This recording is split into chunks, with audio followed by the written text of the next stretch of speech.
내연기관 차의 시대가 서서히 저감에 따라 수소전기차 등의 친환경 차들이 그 뒤를 잇는 중이죠. 최근 현대차가 내놓은 아이오닉5만 봐도 엄청난 사전 계약 대수를 보여주며 흥행에 성공했고, 하지만 사전 계약을 하신 분들과 앞으로 하실 예정이신 분들이라면 오늘 이 영상을 보시고 난 후에는 마음이 바뀌실 수도 있겠네요.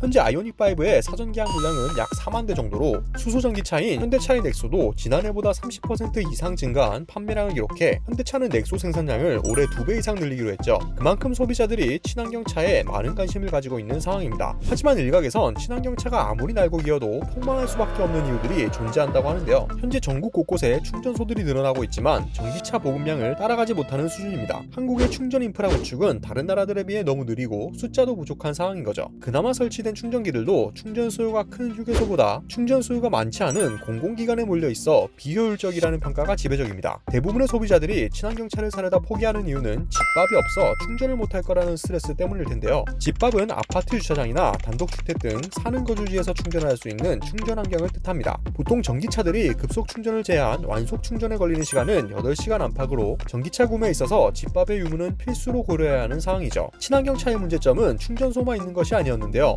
전기차도 시간이 흐르면 여느 내연기관 차량처럼 고장이 발생하겠죠. 하지만 정작 고장이 나도 전기차를 수리할 수 있는 사람이 없다는 점입니다. 현재 국내에 국가공인 전기차 정비사, 구조 전문가, 견인 전문가는 거의 없다시피 할 정도입니다. 이 때문에 만약 전기차가 사고가 나면 고압 전류가 흐를지도 모르는 상황에 일반 구조대원들은 전기차 구조에 대해 전혀 모르기 때문에 아무것도 할 수가 없는 상황이 벌어질 수도 있겠죠. 또한 최근 하이브리드 차량을 구매했던 한 소비자는 차량 구입 후 2달도 안 돼 고장을 겪어 카센터로 향했지만 하이브리드 차량은 일반 카센터에서 수리가 불가능하다라는 답변을 받았다고 합니다. 이에 하이브리드 수리가 가능한 직영 서비스 센터로 갔지만 이마저도 예약제라 수리에 오랜 시간이 걸렸다고 하소연했습니다. 동네 병원에서는 큰 병을 못 고쳐 대학병원을 추천하는 것처럼 현재 친환경차의 고장은 큰 병과도 같은 거죠. 그나마 전기차보다 앞서 출시된 하이브리드 차량의 수리도 어려운 상황인데 전기차나 수소차가 고장난다면 이보다 더 큰 불편을 감수해야 될 것으로 보입니다. 현대차의 친환경차들에는 대부분 소비자들이 알지 못하는 진실이 존재한다고 하는데요. 하이브리드, 전기차, 수소차들이 고장이 나면 수리비가 비싸다는 건 다들 알고 있는 사실이죠. 하지만 실제로 수리비가 어느 정도인지 아시는 소비자분들은 거의 없으실 겁니다. 최근 현대차의 수소전기차인 넥소 차주들은 스택 관련 문제로 스트레스를 받고 있다고 합니다.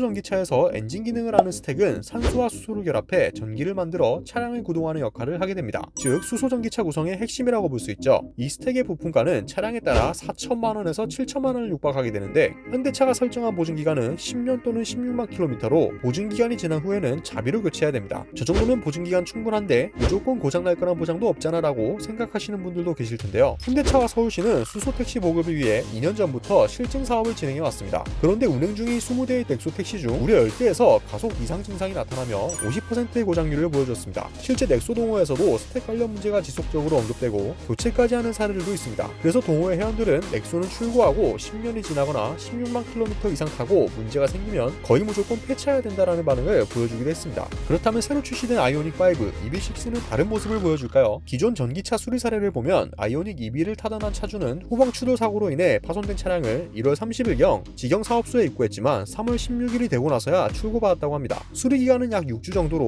리어 범퍼, 휀다, 트렁크를 교환한 수리 견적은 600만 원이 청구되었다고 전했습니다. 물론 한 달간의 렌트 비용은 포함되지 않은 금액이죠. 이 금액마저 배터리 손상을 피했기 때문에 가능한 수리 비용이었는데요. 만약 배터리가 손상되면 2천만 원에서 3천만 원대 수리비가 청구된다고 합니다. 물론 현대차가 배터리에 대한 보증은 내연기관 차에 비해 폭넓게 해주고는 있죠. 전기차에서 배터리 보증은 내연기관 차의 엔진 보증과 비슷한 의미로 중요한데요. 유럽 기준 아이오닉5의 보증기간은 5년 무제한, 8년 16만 킬로미터로 국내에서도 이와 같거나 비슷한 수준으로 보증을 약속할 것으로 보입니다. 보험개발원에 따르면 전기차가 내연기관 차보다 약 15% 정도의 수리 비용이 더 들어가며 부품 가격 또한 25% 이상 비싸다고 하니 한 번 사고 나면 연료비 등으로 아낀 비용보다 더 많은 수리비가 청구될 수도 있겠습니다. 이 정도의 수리 기간과 비용이면 수입차와 별반 차이가 없어 보이는데요. 하지만 아이오닉5를 사전 계약한 대부분의 소비자들은 그래도 국산차인데 수입차랑 비교 못하지라며 대수롭지 않다는 반응을 보였습니다. 아이오닉5가 좋다고 사전 계약하신 소비자분들 딱 5년 뒤에 후회하고 계실지도 모르겠습니다. 전기차의 심장인 배터리가 5년의 주행거리 상관없이 보증 수리가 가능할 전망이지만 이후 문제가 생길 시엔 엄청난 수리비를 감당하셔야 될 것으로 보입니다. 물론 3, 4년 정도만 타고 파실 소비자분들은 상관없겠지만 보통의 신차를 구매한 소비자분들은 5년 이상 탈 생각으로 신차를 구매하시기 때문에 전기차 구매를 고려 중이신 분들은 여러가지 상황을 잘 고려해 구매 계획을 세우셔야 되겠습니다. 오토포스트 이슈플러스였습니다.